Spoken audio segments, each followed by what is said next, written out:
Totoo ba na naghahanda na ang bansang Amerika sa isang malaking digmaan? Ang puwersa ng Partidong Komunista sa bansang China ay patuloy na lumalawak sa mga karating nitong bansa. Nasakop na rin ang mga isla sa bahagi ng Spratly, halos 700 kilometro ang layo mula sa bansang Pilipinas. At nagbabanta ito ng karahasan sa sinumang humadlang sa layunin at kagustuhan ng partido. Mula sa loob ng Pentagon, ang sentro ng depensang militar ng Amerika, pinahayag ng isang opisyal na nararapat na maghanda ang buong bansa sa isang digmaan. Ang tanong, totoo ba?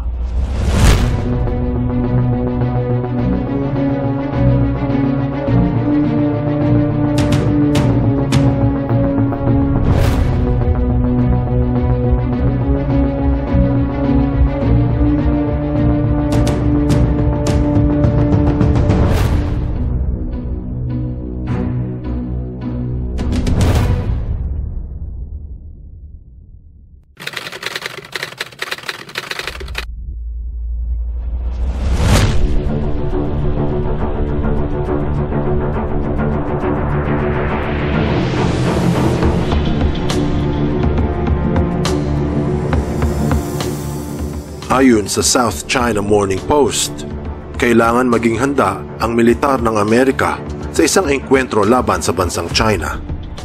Nararapat na palakasin ang mga sandata, patibayin ang pakikipagkasundo sa mga kakampi, at mas paghusayin ang militar upang maging handa laban sa matatag na komunistang bansa. Isang nakagigimbal na ulat mula sa Estados Unidos. Kaya ang tanong ng marami, kung magaganap ang isang labanan, handa ba ang militar ng Amerika sa isang digmaan? Ayon sa Global Firepower ng taong 2020, nangunguna ang militar nito sa harap ng maraming bansa. Mayroon itong sobra sa 2 milyong mga sundalo, bukod pa sa mga reserba nitong tauhan. Ang panlaban nito sa himpapawid ay isa sa mga kinatatakutan sa buong mundo. Mayroon itong sobra sa 2,000 fighter jets, kumpara sa halos kalahati lamang mula sa China. Kasama dito ang F-15 Eagle,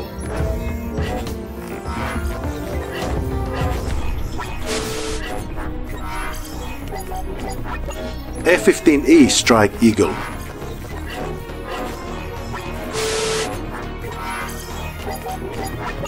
F-16 Falcon,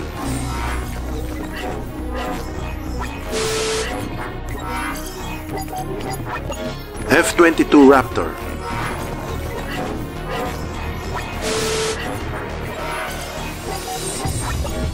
F-35 Lightning version 2,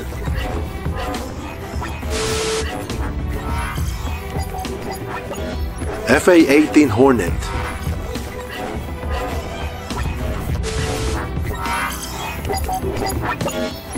FA-18 Super Hornet, F-14 Tomcat. Ilan lamang sa mga bihasa sa dogfight ng militar. Meron din ditong halos 1,000 mga higanteng eroplanong pangkarga, halos 6,000 mga helicopters, na 6 na beses na mas marami kumpara sa China, halos 1,000 attack helicopters, sobra sa 700 mga eroplanong pang special mission, ang mga extreme tech ng Air Force ng Amerika katulad ng unmanned aerial vehicles o mga spy planes. Sa labanan pang lupa, mayroon itong mga sobra sa 6,000 mga tangke, 2 beses na mas marami kumpara sa China, halos 4,000 mga armored vehicles, halos 1,250 mga self-propelled artilleries, halos 3,000 mga towed artilleries, at halos 1,250 rocket launchers. At ang armas nito pangkaragatan, kasama ang 20 aircraft carriers, ang pinakamarami sa buong mundo. halos 100 destroyers, 19 na corvettes, mga barkong pampatrolya at halos 70 mga submarines.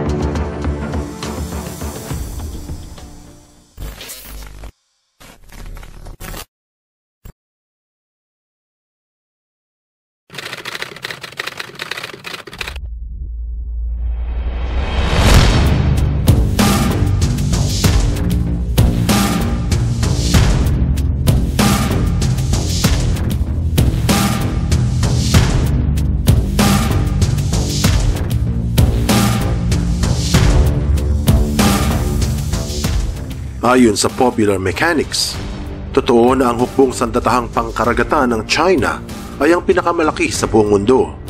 Kasama dito ang mga 52 nuclear submarines at 4 na mayroong kargang nuclear-powered ballistic missiles. Ganun pa man, ayon sa armedforces.eu, mas marami ang barko ng militar sa China kumpara sa Amerika dahil mas marami itong maliliit na barko kumpara sa bilang ng mga higanteng aircraft carriers ng Estados Unidos, kung saan 2 lamang sa China at destroyers na halos 40 lamang. Mga sandata at armas na maaaring magdulot ng pagkatalo o pagwawagi kung darating ang isang giyera. Subalit kaila sa marami, bago pa man magsimula ang isang labanan, kadalasan ang sangay ng pamahalaan na umuukol sa mga impormasyon, espiya at espionage ay nagsimula ng umarangkada. Ayon sa The Atlantic, ang mga espiya ng China ay umaatake na mula pa noong mga taong 2017. Maraming mga espiya na nagbibigay ng maselang impormasyon sa China ang nahuli at nakulong. Pahiwatig na ang komunista ay mainit sa larangan ng espionage. Ang sabi ng Japan Times, dahil sa karibal na China, marahil bumalik ulit ang Estados Unidos sa pagsuporta sa mga pag-aalsa laban sa mga pamahalaan. Ayon sa ulat, kasama ang Central Intelligence Agency sa nagpataob ng gobyerno sa Guatemala at Iran noong mga 1950s. Nasangkot ito sa mga tumugis sa mga nasa bansang Central America, Southern Africa at Afghanistan bago matapos ang taong 1980. Bagamat nakalantad ang labanan na maaaring maganap sa lupa, sa karagatan, o sa himpapawid, ang kompetensya sa espionage, spy games o mga covert operations ng dalawa ay lihim sa publiko. Marahil ito ang pagtutuunan ng pansin ng dalawang gobyerno upang makalamang sa bawat isa. Sa ngayon, ang mga bilang ng sandata at armas ng dalawang superpowers, bagaman nakagigitla, ang mga lihim na operasyon ng mga nito ay ang mabisang paraan upang magapi ang kalaban. At sa kasalukuyan, patuloy ang paglawak ng puwersang komunista sa mga karating na bansa, kasama na ang Pilipinas, na maaaring magdulot ng isang digmaan na masasangkutan ng Estados Unidos. Kaya kung magkakaganon, handa nga ba ang Amerika sa isang matinding labanan?